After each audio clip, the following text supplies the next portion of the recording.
السلام عليكم ورحمة الله. مرحبا بكم على قناة صحي ولذيذ. إن شاء الله تكونوا بخير وبصحة جيدة، ومرحبا بكم في فيديو جديد اللي كما العادة راح يكون متنوع بالوصفات والأفكار الصحية اللي أكيد راح تستفادوا منها. أول حاجة راح نبدأ بها هي وجبة فطور الصباح. كما وعدتكم أني كل فيديو إن شاء الله نحاول نعطيكم فكرة لوجبة فطور الصباح واللي تكون يعني صحية ومشبعة. نعرفوا أن وجبة فطور الصباح هي أول وجبة نبدأ بها نهارنا، فمن الأحسن أنها تكون غنية بالعناصر الغذائية اللي يحتاجها الجسم تاعنا وتكون مشبعة. ومن الأحسن أنكم تتفادوا في وجبة فطور الصباح حاجة اللي تكون حلوة بزاف باش ما يرتفعش مستوى السكر في الدم. من الأحسن أننا نبدأ بحاجة اللي تكون ندو دهون، بروتين، نشويات معقدة هكا باش مستوى السكر ما يرتفعش مرة واحدة.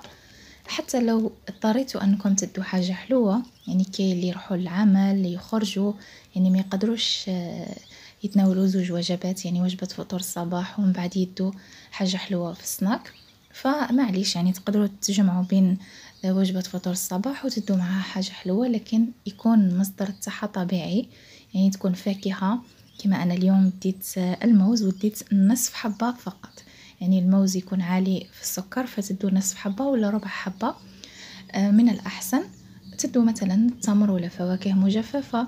المهم يعني ما تكتروش السكر في أول وجبة، يعني نخلو السكريات تكون في المساء من الأحسن ولا في نصف النهار.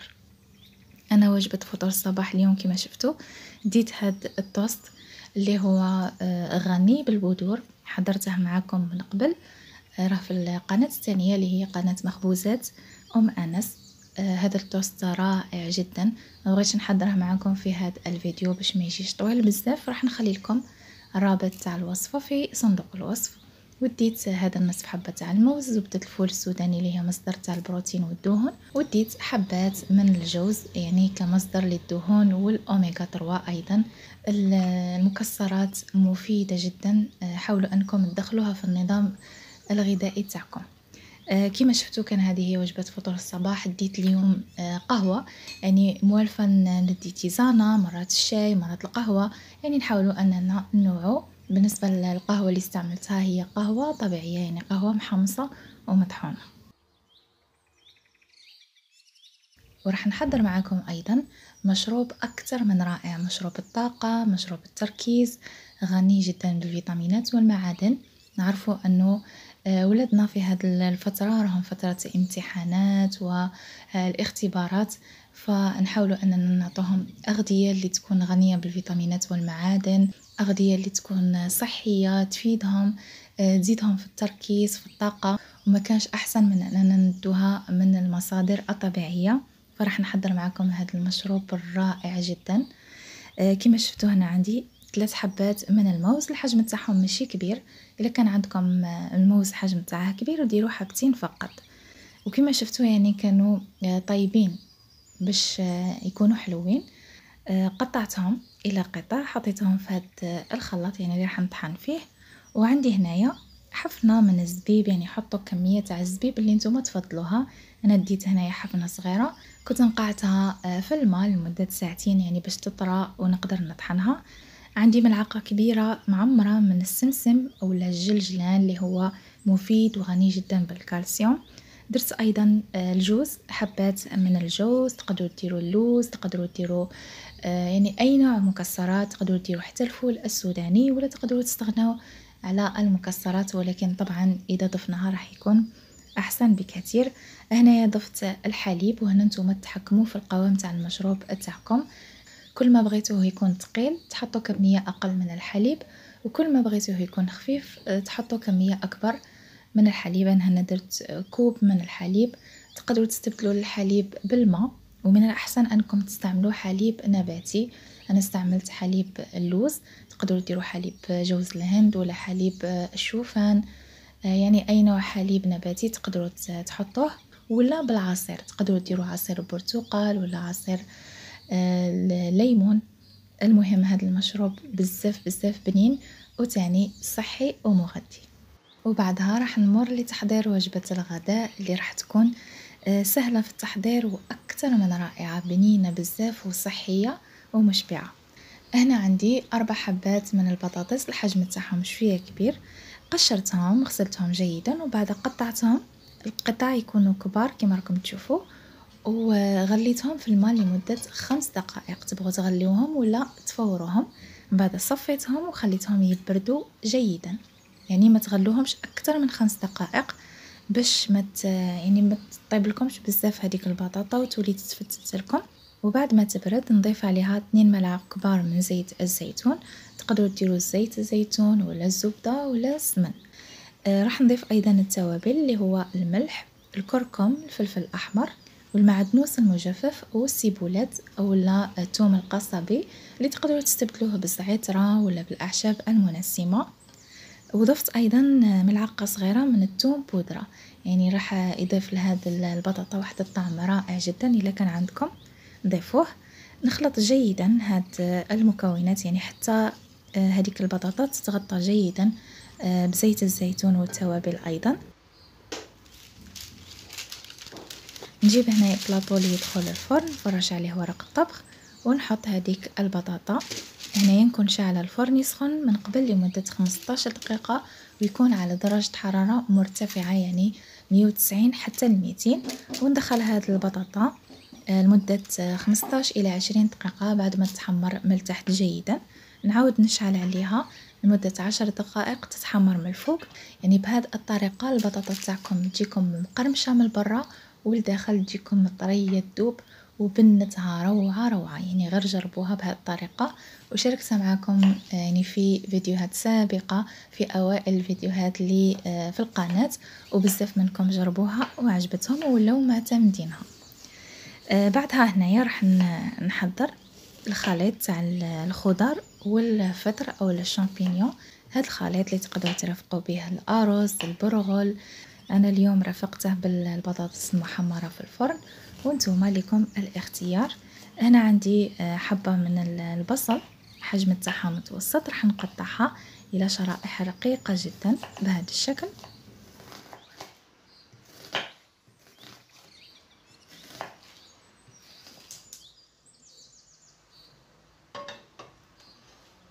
وراح نديها نقليها شوية في المقلاة. بعد ما نحط عليها ملعقة كبيرة من زيت الزيتون ونضيف عليها حوالي 3 ملاعق كبار من الماء، والنار نخلوها هادية بزاف، يعني غير يسخن هذاك زيت الزيتون شوية. نضيف عليه مباشرة البصل وباقي المكونات، لأنه بزاف يخافوا أنهم يطيبوا بزيت الزيتون لأنه بالخف يتحرق فيخافوا منه.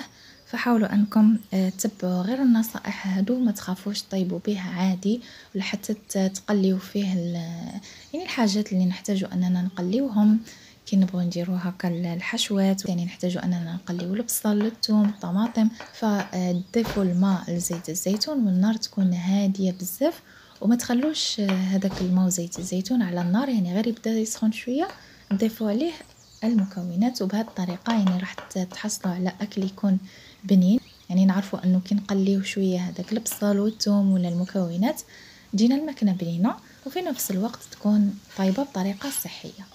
هنا كما شفتوا حطيت البصل ومن بعدها قطعت الثوم. عندي 3 فصوص من الثوم قطعتهم القطع صغيره جدا وضفتهم على هذاك البصل. نخليهم يتقلاو على نار هاديه كما قلت لكم. ونروح نقطع الفلفل. عندي هنايا نصف حبه من الفلفل الاحمر ونصف حبه من الفلفل الاخضر. اذا كان عندكم نوع واحد فقط من الفلفل تقدروا تستعملوه. والفلفل ايضا حسب الكميه اللي نتوما تفضلوها، تقدروا ديروا حبه من الفلفل الاحمر وحبه من الفلفل الاخضر. انا درت نصف حبه فقط. نقطعهم لشرائح طوليه بهذا الشكل، من الاحسن تكون رقيقه، وراح نضيفهم على هذاك البصل والثوم.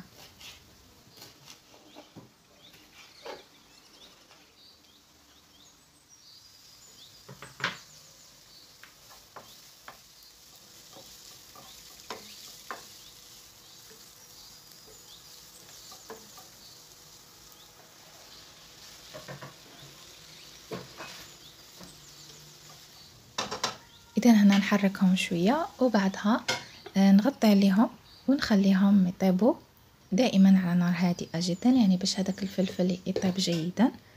ونجي هنايا نقطع الفطر او الشامبينيون.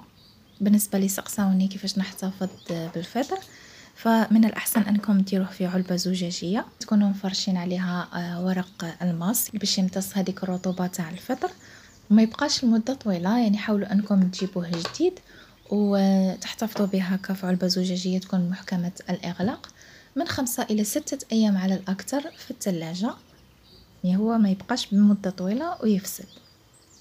هنا كنت شاركتكم شحال من مرة كيفاش نقشر الشامبينيون، يعني ما نغسلوهش غير نحيو هذيك القشرة اللي تكون من الفوق ومن بعد نمسحوه جيدا بالورق ولا بقطعة قماش نظيفة تكون ناشفة ونمسحوه جيدا. وراح نقطعه إلى شرائح رقيقة.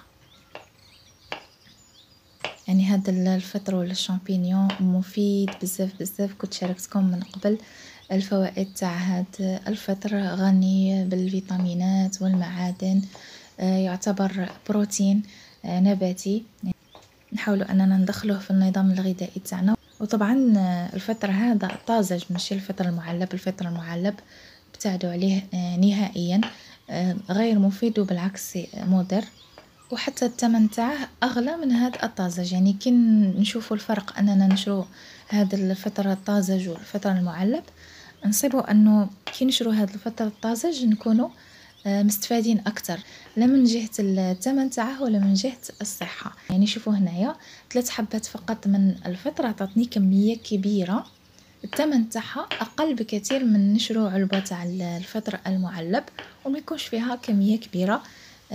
كما شفتوا يعني يكون فيها غير حبات ولا تكون مقطعه، يعني فيها كميه صغيره بزاف. فمن الاحسن نشرو هذا الفطر الطازج ولو مره في 15 يوم ولا 20 يوم. وكي تشرو يعني كميه من الفطر حاولوا تقسموها على مرتين، يعني ديروا بها وصفتين ولا حتى 3 وصفات، ديروا منها كميه صغيره في وجبه فطور الصباح مع البيض مع الجبن، ولا ديروها في وجبة الغداء في الحساء، ديروها في الكيش في الحشوات، يعني بنين بزاف وأيضا صحي. هنا ضفت هذاك الفطر اللي كنت قطعتها إلى شرائح كما شفتوا 3 حبات، الحجم تاعهم كبير، إذا كان الحجم تاعهم صغير ديروا 6 حبات. ولا حطيته هنا مع باقي المكونات، ضفت عليه التوابل. بالنسبة للتوابل درت الملح، الفلفل الأحمر، الكركم وقليل من الفلفل الأسود، وضفت أيضا حوالي 4 ملاعق كبار من الماء ونغطي عليه ونخليه يطيب. يعني هنا ما راحش يدي بزاف الوقت، لمدة 10-12 دقيقة على الأكثر ويكون طايب.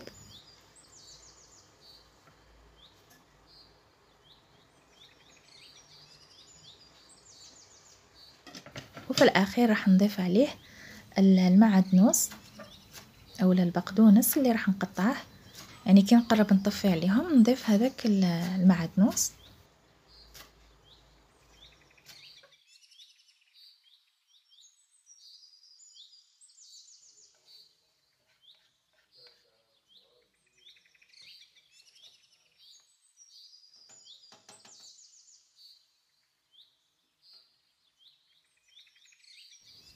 راح نرافق هذا الطبق بسلطة خفيفة تاع طماطم، يعني فيها غير طماطم بزيت الزيتون والزعتر، تجي بنينة بزاف هاد الطماطم اللي تقدروا ترافقوها هكا بالاطباق ولا تتناولوها في وجبة فطور الصباح، تجي بنينة مع البيض مع التوست. تقدروا تستعملوا اي نوع طماطم، انا استعملت هاد الطماطم الصغيرة يعني تكون حلوة وبنينة بزاف.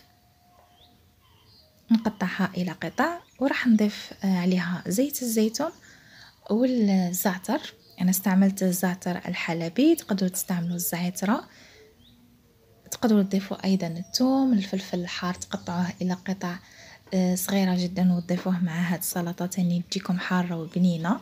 تقدروا تضيفوا معاها الفلفل المشوي ايضا.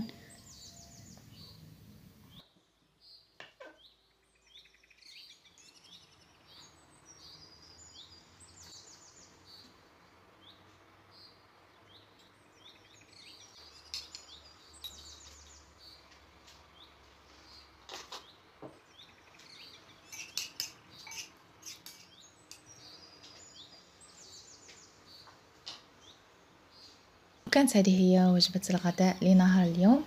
شاركتكم هنايا بالطبق كيفاش حطيته لانه بزاف يطلبوا مني نشاركهم كيفاش نحط الطبق باش يكون يعني متكامل والكميات اللي نحطها.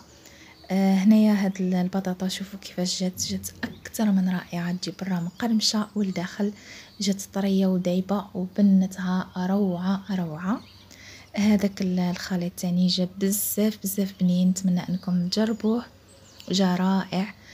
وهذيك السلطه يعني تاني جات رائعه. كما راكم تشوفوا هذا الطبق طبق متكامل اللي متبعين ريجيم، يعني دايرين ريجيم، هذا الطبق راح يكون مناسب لكم بهذه الكميات ولا كميات اقل الا بغيتوا تنقصوا في الوزن تاعكم. وفي الاخير راح نشارككم وصفه سهله في التحضير وبنينه بزاف وخفيفه، تقدروا تحضروها في وجبه العشاء. راح نحتاج فيها الحبه من الكابويه الخضراء اللي هي الكوسه ولا جريوات ولا الكورجات، يعني كل واحد وكيفاش يسميها. نبشرها في المبشره اللي تكون العيون تاعها رقاق كما راكم تشوفوا، ونضيف ايضا حبتين من الجزر. الا كان الحبه تاع الجزر تاعكم كبيره ديروا حبه واحده فقط، وهي تاني نبشرها في نفس المبشره، يعني العيون تاعها يكونوا صغار. انا بعد ما بشرتهم راح نضيفهم على البيض. هنا كميه البيض نتوما حسب اختياركم، انا هنا درت 5 حبات، تقدروا ديروا اكثر ولا اقل. نضيف عليهم التوابل اللي هما الملح، الكمون، توم بودرة والمعدنوس المجفف.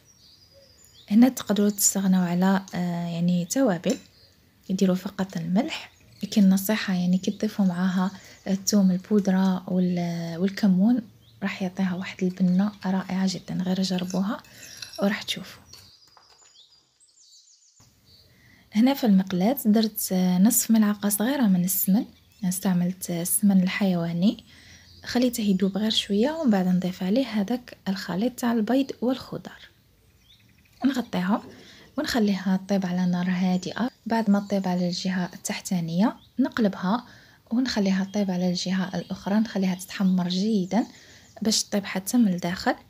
وبعد ما طابت رافقتها هنايا بهاد السلطة، جات بزاف بنينة. وهكا عطيتكم فكرة لوجبة عشاء تكون خفيفة.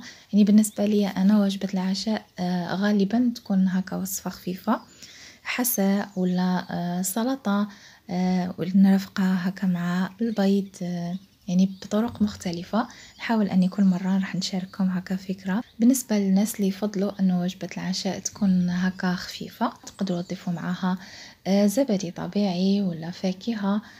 وبهذا الوصفة نكون وصلت لنهاية الفيديو. نتمنى الوصفات والأفكار اللي قدمتهم لكم اليوم يكونوا نالوا إعجابكم. هنا نقول لكم سلامات، هلو في روحكم في صحتكم. نتلقوا فيديو آخر ووصفات جديدة بإذن الله، والسلام عليكم.